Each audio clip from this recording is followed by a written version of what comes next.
అందరికీ, అదేవిధంగా వేదిక మీద ఉన్న పెద్దలందరికీ, 8th డివిజన్ హబ్సిగూడ కాలనీ వాసులకి, అదేవిధంగా రామంతపూర్ కాలనీ వాసులకి మరియు బీఆర్ఎస్ పార్టీ నాయకులందరికీ కూడా నా నమస్కారములు. ఈ చెరువులు పునరుద్ధీకరణ అనే అంశం తీసుకోవడం చాలా మంచి గొప్ప విషయం. చెట్లను, చెరువులను, ప్రకృతిని కాపాడేవాడు దేవుడితో సమానం. ఎందుకంటే భావి తరాలకు ఇవే మనం ఇచ్చేది. ఇవాళ ఈ కాలనీ వాసులు ఎంత సమస్యలు ఎదుర్కొన్నారో ఇప్పుడు చెప్తా ఉంటే వింటా ఉన్నాను. నిజంగా చెరువులు, ఆ చెరువు కోసం 19 కోట్లు తెచ్చి ఇవాళ ఈ చెరువును, రామంతపూర్ పెద్ద చెరువును బాగు చేస్తున్నాడంటే ఈ హబ్సిగూడ ప్రజలు, రామంతపూర్ ప్రజలు చాలా సంతోషపడుతున్నారు. ఇంకో ముఖ్య విషయం ఏంటంటే మన ఎమ్మెల్యే గారు ఆపోజిషన్లో ఉన్నారు. మనము ఆపోజిషన్ పార్టీలో ఉన్నప్పటికీ కూడా, ప్రతిపక్షంలో ఉన్నప్పటికీ కూడా అనేక అభివృద్ధి కార్యక్రమాలు చేస్తూ 119 నియోజకవర్గాల్లో ఏ ఎమ్మెల్యే కూడా చేయనటువంటి అభివృద్ధి కార్యక్రమాలు మన లక్ష్మారెడ్డి గారు చేస్తున్నారు. ఇది సత్యం, ఇది అందరూ తెలుసుకోవాల్సిన విషయం. ప్రతిరోజు ప్రతి అధికారి చుట్టూ తిరిగేది మన కోసమే.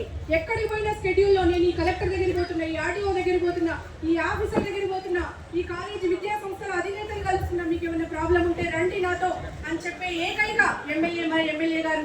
మరి అటువంటి ఎమ్మెల్యే గారు అండర్లో పనిచేయడం చాలా అదృష్టంగా భావిస్తున్నాను. ఇవాళ ఈ చెరువు అంటే లక్ష్మారెడ్డి గారి ఆధ్వర్యంలో ఉప్పల్ ఎలా అభివృద్ధి చెందుతుందో మీరు ఈ సంవత్సరం, ఈ 5 ఏళ్ల కాలంలో చూడొచ్చు.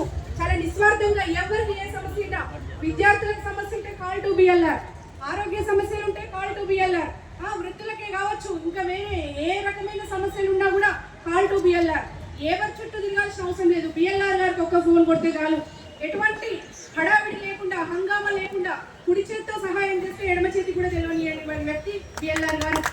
మరి విద్యార్థులు మంచి భవిష్యత్తును ఇవ్వడానికి మంచి మెరిట్ ఉంటే చాలు, లక్ష్మారెడ్డి గారిని సంప్రదిస్తే ఉచిత విద్యను అందించడమే కాకుండా నియోజకవర్గ ప్రజలకు అనేక సహాయ సహకారాలు, సేవలు అందిస్తూ మనందరి గుండెల్లో నిలిచిన వ్యక్తిగా ఉంటూ ఇవాళ నియోజకవర్గానికి ఇన్ని నిధులు చేస్తూ ఇంత గొప్పగా పనిచేస్తున్నటువంటి ఎమ్మెల్యే గారు మనకు ఉండడం మన అదృష్టం.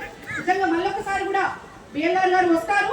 ఎన్ని ఏళ్ళైనా ఏ ప్రభుత్వం ఉన్నా ప్రజలతో సంబంధాలు ఉన్న వ్యక్తే కదా మన గుండెల్లో చిరస్థాయిగా నిలుస్తాడు.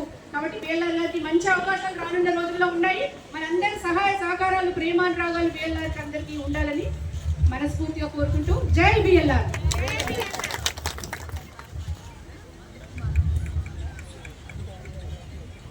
మనతో పాటు